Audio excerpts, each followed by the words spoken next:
Hello, welcome to the Vineyard Church podcast. For more information, visit us at vkcwest.com. All right, so we're in the book of Daniel in the Old Testament. We've got 2 more weeks, this week and next. We're in Daniel chapter 11. And Daniel chapter 11, if you remember, is the vision that the scene that was described in Daniel chapter 10, like it was trying to keep it from coming, this vision. There was this cosmic battle between angels, good and bad angels, as the angel from God was trying to get this vision to Daniel.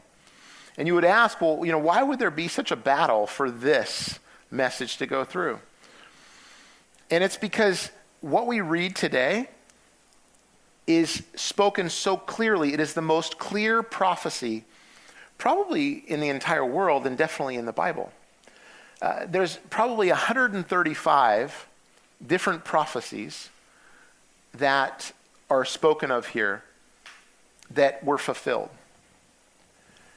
written hundreds of years before the actual events took place. Any person that can read and think could take a history book in one hand and Daniel chapter 11 in the other hand and say, oh, that's that. In other words, while what we read does not name names, it describes situations in countries that are clearly that is that. And so what is the power of that? Well, the power of it is that people have to admit that this is a divine book. That this is a divine book from God. It's just not people. And then you kind of extrapolate that from that and say, oh no, that means I have to deal with God. I can't just put him up on the shelf, or I can't put him away in the closet, or I can't just visit him here and there. God is active and real and moving, not only in life and history out there, but in me. And so that's why it's so powerful. In other words, you can't argue with reality. And that's what's so powerful about this book. Skeptics really attack this chapter because it is so powerfully lays out the events. No one says it's not describing the events. They just argue, well, was it written when you say it's written? So the primary argument of skeptics is that Daniel chapter 11 had to be written in the 168 BC time, where the last events that have taken place took place. In other words, you wrote them after the fact. Here's the problem with that, is that the Septuagint, the Greek translation of the Hebrew scriptures, were finished in writing in 285 BC, hundreds of years before. And here's the problem, is that we know that Daniel chapter 11 and actually all of the book of Daniel was a part of that Septuagint in 285 BC. And so that argument is kind of actually pushed away pretty quickly, whether you're a believer or not. This is historical fact. And so Daniel chapter 11 puts it in places like, look, you can play games, you can play all you want, you can create other scenarios, but this is a divine book from God. And he speaks in time and history. And so it doesn't leave any middle ground. Similar to this, a favorite story on Long Island, so Long Island, New York, concerns a man at West Hampton Beach who received in the mail a long-awaited barometer. And this was September 21st, 1938. And he had been just waiting for this thing because it was of the highest quality. And when he opened the package, the barometer was pointing down to 28, where it said tornadoes and hurricanes. And he shook the thing and tapped it, and it just stayed on hurricanes and tornadoes. And you're like, man, this thing is terrible quality. I thought it was the best. And so he packs it up, writes a scathing note. This thing doesn't work. I can't believe your ads and those sorts of things. And then he went into the city, into New York, and came back the next day. Well, when he came back the next day to his house in Long Island, his house was gone because a hurricane came through. And so he tried to fight reality as much as as much as he could, but it said exactly how things were, the exact environment. And so it is with Scripture. We can fight it all we want, but it's true and it's from God. And so we're going to read about 5 kings in Daniel chapter 11. All of their names, or given names here, start with A. And we will summarize a lot of it, because if we're to read through the verses, they're just so detailed and so technical, and they don't add names. And so it's better to just summarize what's happening to get the bigger picture. But I encourage you to read it outside of this on your own. So the first king is Ahasuerus, or Xerxes, who is the king of Persia. And it says in verse 1 of Daniel 11, "And in the first year of Darius the Mede, I took my stand to support and protect him. Now then, I tell you the truth, 3 more kings will arise in Persia, and then a 4th who will be far richer than all the others. When he has gained power by his wealth, he will stir up everyone against the kingdom of Greece." And so this prophecy was written in 536 BC. So it was just 6 years later that the first prophecy was fulfilled. And it was the prophecy that we read here, which is about 3 more kings will arise in Persia. And then the 4th king was this King Xerxes. And you can read about King Xerxes in the Old Testament book of Esther, right? The most famous line from Esther is, "For such a time as this." That God may have just had you in this time for such a time as this. And so King Xerxes was all about supersizing everything. I mean, he had a feast for his servants and for his officials. You can read in the first chapter of Esther that it lasted 180 days. Can you imagine having Thanksgiving every day for 180 days? Oh, the food comas. And, that's how we felt on our road trip. If you're having to eat a lot of fast food out and you're not just getting the home cooked simple stuff, you're just like, I'm done. I don't know what to eat anymore. They had this feast for 180 days. He was just like, I'm going to do the feast of all feasts. He also marched into Greece with an army of 2.6 million men. And he lost still. How? I don't know. But he went back and he just supersized everything. And yet you wonder, because something that we need to look at with all of these 5 kings is we get kind of ratcheted up with drama. I had somebody say to me recently, said, "You're so dramatic," because I've made a big deal out of something. And I mean, isn't that kind of how we end up being today? Like the drama of the day, the negativity, or what bad thing happened, or different, we just kind of get ratcheted up with this. And we have to ask ourselves, is that really where I want to live? Like, is that where I'm meant to live, where there's just all this stuff going on? And what we do is we end up working on the outside of ourselves and everything that's happening in the big things. And we end up self-medicating with the next big thing, right? Instead of dealing with the inside of ourselves and the things that are happening there, the things that have happened to us and the things that we've done, and maybe the hurt and the pain and the lonely and you can go on and on. We look to the next big thing on the external that's going to feed us ignoring what we need to do on the inside. And so the next king after Xerxes is Alexander. So this would be Alexander the Great, right? You probably learned about him in school. Verse 3, it says, "Then a mighty king will arise who will rule with great power and do as he pleases. After he has risen, his empire will be broken up and parceled out toward the 4 winds of heaven.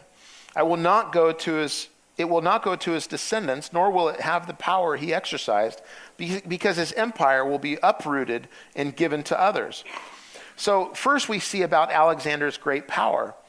And we've read previously about about Alexander in Daniel chapter 2, that he was the head of the Greek kingdom, and then also Daniel chapter 8. But by the age of 32, he conquered the known world. He conquered all the way from Europe, all the way to India.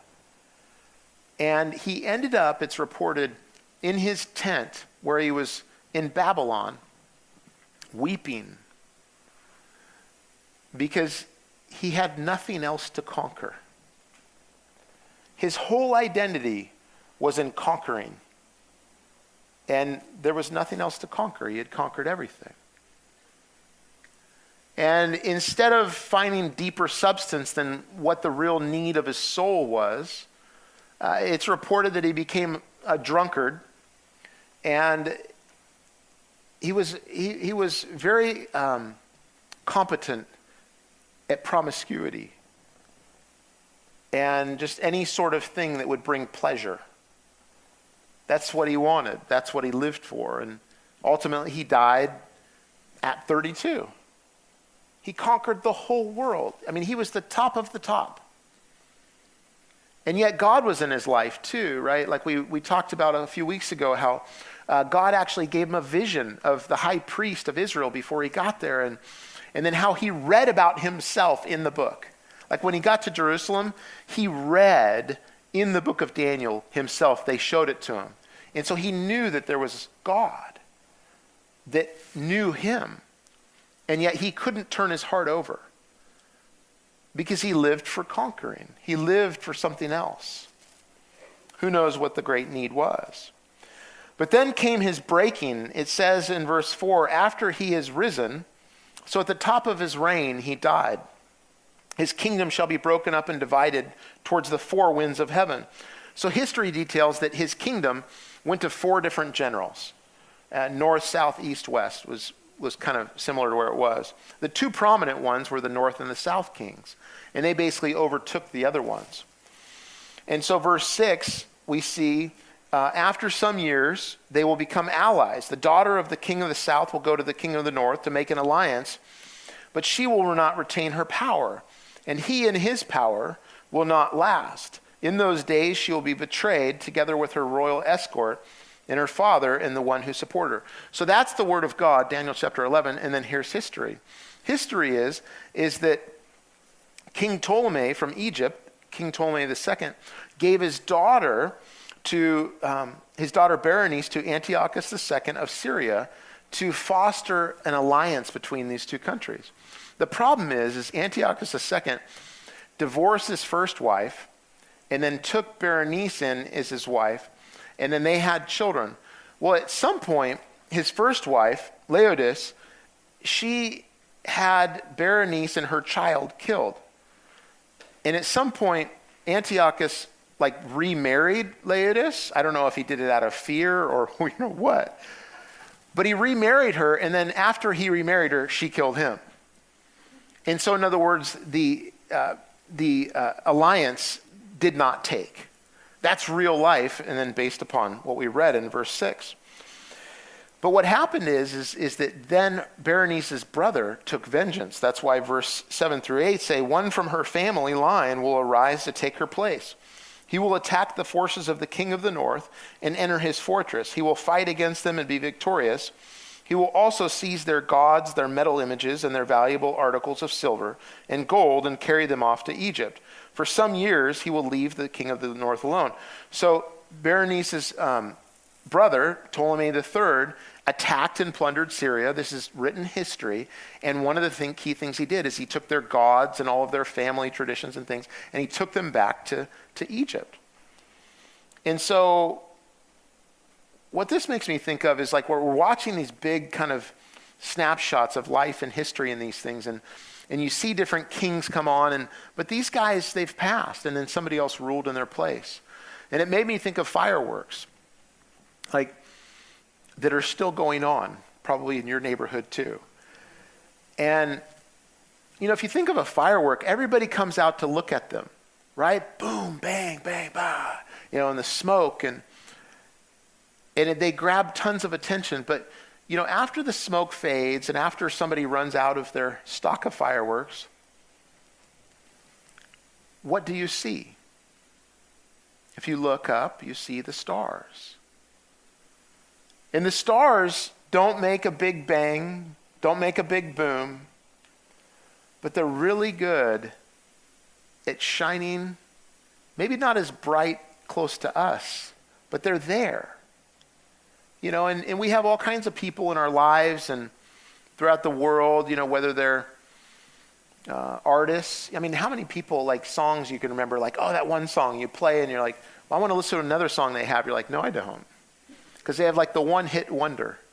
You know, you have actors or actresses, or you have politicians, or you have people in your life where they started well, but they ended bad. I mean, the world, if you follow the track of the world, you can start well, but you will not end well. You'll be like a firework. Man, that was amazing.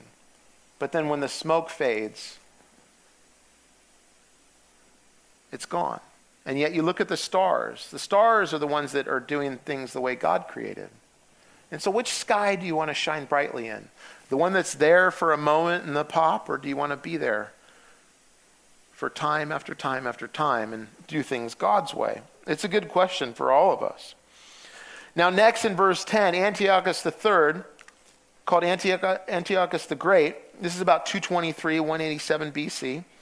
It says, his sons will prepare for war and assemble a great army, which will sweep on like an irresistible flood and carry the battle as far as his fortress. So Antiochus III of Syria, so this is the north king, okay? He had mostly defeats in his battles with Egypt. I mean, just one after another. He just couldn't pull a victory together. You ever been a part of a sports team like that? I was telling my sons, I coached high school football in San Diego for several years, and the last year that I coached, we lost every game. Every game. We came close a few times, and so we just lost every game. And it was just a streak of loss after loss. Well, this king had loss after loss, but then all of a sudden he had a streak of victories. And it says he will determine to come with his might of his entire kingdom, in verse 17, and will make an alliance with the king of the south. And he will give him a daughter in marriage in order to overthrow the kingdom, but his plans will not succeed or help him. So from history, you'd know the person of Cleopatra, right? That name sound familiar? This is who this speaks of. And she was given in marriage, believe it or not, at 11 years old to the king of the south's son, Ptolemy V, who was 12 years old. So, man, I mean, I needed so long to actually get mature enough to get married. You know, I couldn't imagine getting married at 11 or 12. But the goal was for her to take over Egypt, you know, so that the king of the north would finally beat them by having his daughter there. Well, she actually sided with her husband, and the plan didn't work. And so in his rage, what he did is he decided to attack the outliers of Egypt, the coastal communities, which is described in verses 18 and 19 of chapter 11. It says, then he will turn his attention to the coastlands and will take many of them, but a commander will put on an end to his insolence and will turn his insolence back to him. After this, he will turn back towards the fortress of his own country, but will stumble and fall to be seen no more. So what happened is he actually went back to his own country and destroyed the temple of Jupiter, which is the god that they worshiped. And the people got so angry that they killed him. And so he was just wiped out. And so again, this describes it here, and then we see it in real life. And now his son that took over, there were so many great war debts that were in place that he needed to, get the finances of the country back together. And that's why verse 20, it says, his successor will send out a tax collector to maintain the royal splendor. And in a few years, however, he will be destroyed, yet not in anger or battle. And so, clearly, and now some versions translate there, they actually translate about going to Jerusalem or to the Holy Land to get taxes, which is what he did. So the NIV misses it a little bit here, I think, as far as that. But you look at this and you may zone out at this point. You're like, well, these are big picture events. What does this have to do with me? Well, if God is this intricate in how he works in history to bring about what he wants and has, and he knows the future, I mean, think about this. You probably remember most of today, different things that have happened. But then think about your past. You remember some things of your past. One thing I did on our trip is I drove to the neighborhood, or I drove to the town that I was born in. And then we were in that area. And then I drove to the neighborhood that I lived in for the first 4 years. Actually, it wasn't the neighborhood. I thought it was, and it wasn't. And we didn't have time to go there, so let me be totally honest. But I have certain memories of all those different places. But I don't remember everything. So think about your past. Here's the thing that we know from this that we read here. Know this, that God knows the future and your future better than you know your past. Like he knows all the details of the future, and he knows what's going to happen. He knows the good and the bad things that are going to be throughout your life. He knows the curves and all the different things that are going to come up. And so as we link ourselves to something or someone in life, what about this one? Because he's just not one that knows everything, but he's one that loves us. He's the one that's for us. He's the one that made us the person that we are and the person that we are to be. He made us to be. He knows us intimately. There's not one day that you've been alive that God has not been there in speaking to you and working in your life. And I know, too, because I have moments, too, where I'm like, man, God, why'd you let this happen? What about that thing? What about that thing? And it's interesting. We focus in all the things that we can highlight and say that went wrong, and we blame things on God, and yet many of those things are people, right? And yet, what about all the things that God's doing that we don't even know that he does for us? I've found that as I've gotten to know God more and more, I've realized that he's working in ways that I never imagined. He's actually shown me things from my life. He's like, hey, you remember that? That was me. Hey, you remember that? That was me. Oh, you stepped in there, Lord. So that balances out quite a bit when we get to know his heart. And so in verse 21, we see Antiochus Epiphanes, and he's somebody we focused on quite a bit several weeks ago. And he's one of the most evil, brutal, nasty people that ever walked the face of the earth.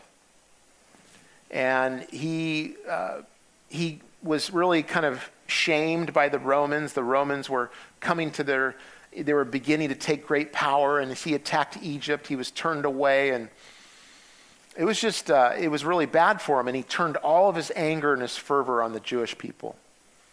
And we read how, he went into their temple, and he actually put up an image of Zeus in their temple. And he actually sacrificed a pig in the temple. And he made it so they couldn't do any sacrifices. But Judas Maccabeus and the Maccabees, they actually said, enough, we're not doing this anymore. And they fought back, and then they had the miracle that is celebrated by Jews today, which is Hanukkah. But he just did horrible things to people. And he is the closest thing to the end-time Antichrist that we see. It's said of him in verse 21, he will be succeeded by a contemptible person who has not been given the honor of royalty. He will invade the kingdom when its people feel secure, and he will seize it through intrigue. And so, think about him, though. And, bully for sure. Way beyond bully. But maybe think about somebody in your own life that maybe from your childhood, like I drove by one of the homes I lived in the Central Coast of California, and my dad and I lived there, and I remember looking across the street and remembering this kid, Jason, that used to, he found every week, he found new ways to beat me up.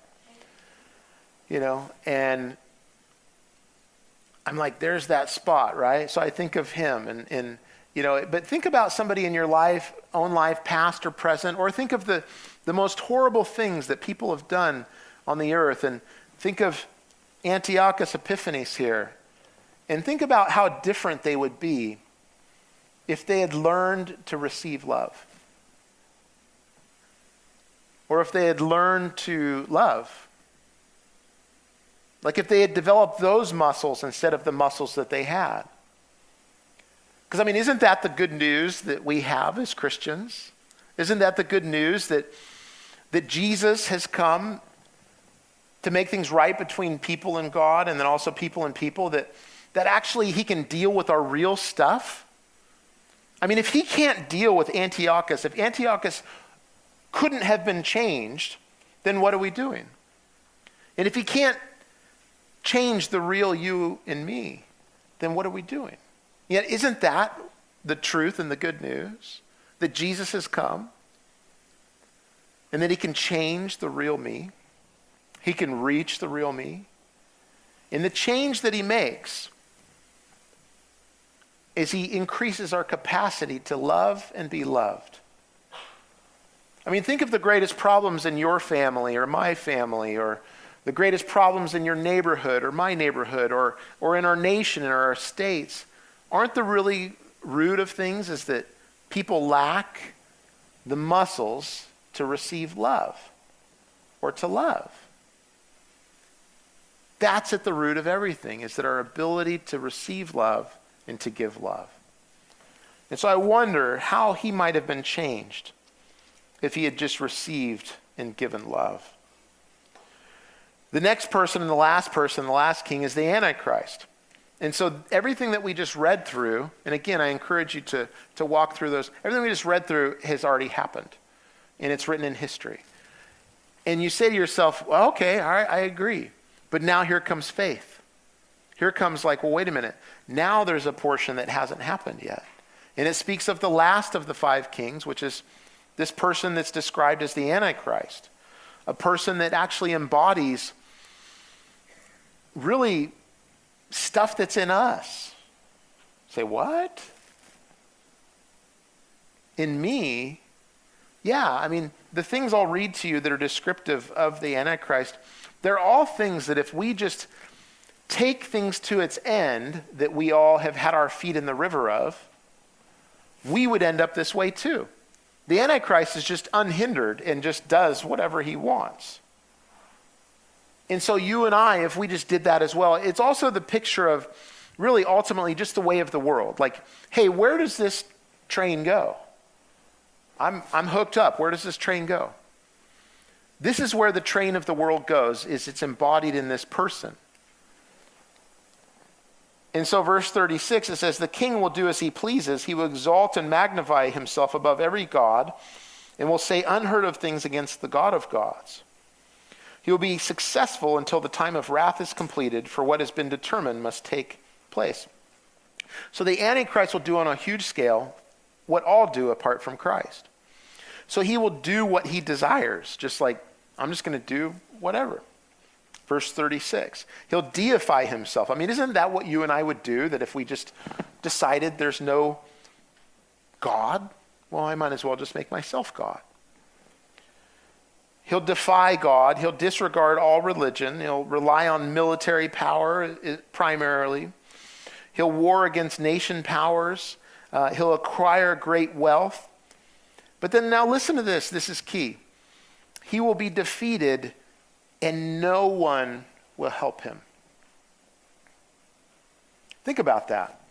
This figure is the figure in all of the world when this time takes place. And everybody is following, oh, you're the greatest and you're just awesome. And now some hold back, yeah.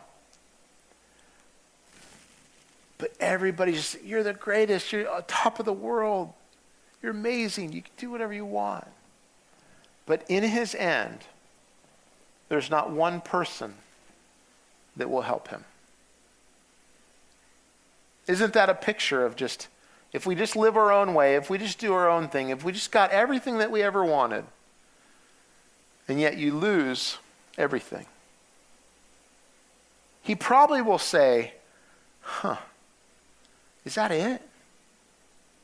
Like, I thought it would feel different. You ever had that?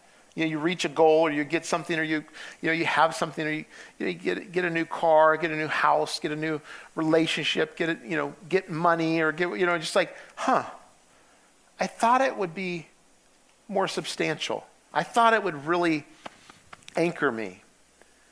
And yet really it's kind of like, man, there's got to be something more. Got to be something more. And yet, if we focus on all the drama, if we focus on all the different things happening in the world, if we make all the ups and downs of the world our goal, and we decide to join and that's our home that we camp out in, then this is the ultimate place that we get to. Now, C.S. Lewis, a writer, if you haven't read his stuff, I encourage you. He's written books that are called children's books, but I think they're much more, like the Chronicle of Narnia and all sorts of books like Mere Christianity and different things. Just brilliant. But he wrote one book called The Screwtape Letters, and it's a scene of a senior demon writing to a new demon, his nephew, saying, hey, this is how you keep people from experiencing the love and all that God has for them so that they don't become who God made them to be. And so the enemy, as they write, it would be God, and then we're the patient or the one that they're working on. And this is what the uncle writes to them. And if this doesn't describe our time, it described this time back in the 20th century, but it surely describes our time, doesn't it? My dear Wormwood, be sure that the patient remains completely fixated on politics, arguments, political gossip, and obsessing on the faults of people they have never met. This will serve as an excellent distraction from advancing in personal virtue, character, and the things the patient can control. Make sure to keep the patient in a constant state of angst, frustration, and general disdain towards the rest of the human race in order to avoid any kind of charity or inner peace from further developing. Ensure the patient continues to believe that the problem is out there in the broken system rather than recognizing there is a problem within themselves. Keep up the good work, Uncle Screwtape. Boy, the spirit of this age has sure learned this. Because isn't that the treadmill that we so easily run on? There's a song by a band that I enjoy, band Switchfoot. They have a song, it says, this is your life. Are you who you want to be? And it says it again, this is your life. Are you who you want it to be? And it says, this is your life. Is it everything you dreamed that it would be when the world was younger and you had everything to lose? It's a good question, isn't it? Like, is your home where you're camping out, like, is it really going to bring about who you want to be? Is it all that you really dreamed of? Psalm 90 verse 1 says, Lord, you have been our dwelling place throughout all generations. That we can actually dwell in God. We can actually make our main dwelling in God. And as we dwell in him, as we make our dwelling in him, we become like him and become the people that we were made to be. I mean, all the desire in you to have something perfect or to have something right, or this feeling of you're made for more, this feeling of like you have a message to share, or this feeling of things must be more beautiful, or the feeling for just something that is just utopia and just good, like that feeling is from God because he made you for that. That cry to you just like, why are you just so distracted? Why are you spending all your time on things that don't satisfy? Psalm 91 verse 1 through 2 says, whoever dwells in the shelter of the Most High will rest in the shadow of the Almighty. Some of you today, that word rest is so fleeting. It's so fleeting. Even though you rest, you don't rest. Your soul is weary from running from God. Come to him and find deep rest in him. Lay down your burdens, lay down your sorrows, lay down your rebellion. Lay down your fight against him and receive love. And then it says, I will say to the Lord, of the Lord, he is my refuge and my fortress, my God in whom I trust. And so, with all the drama, all the things that God says have happened and that will happen, where is your home? And is it worthy of you? Man, I never knew it. Like I drove by some of the places as a kid that I just was a total idiot. Just so wild. Totally out of control. And I saw those and I was like, oh, Lord, you really did rescue me. And I remember being in places after I met Jesus. And all of a sudden, whoa, I see this way different than before. This is not worthy of me. You know, some in here, you've been told for so long, so much of your life that like your expectation is just so low. It's just way down here. Like how you see yourself. It's because of the choices you've made and because of the things people have said to you or done. And yet, you are a child of the King. You are a child of the living God. You are created, and he not only created you, but he made you special compared to all the rest of his creation. And he puts his life in you. And yet, apart from Christ, that life is not in you. But that when you surrender your life to Christ, God shares his actual life with you. You are filled with the Spirit of God. And as you yield to him, and as you surrender to him, and you allow him to lead in your life, you become more and more alive. And you become the person that you were made to be. And that it's all where we choose to dwell.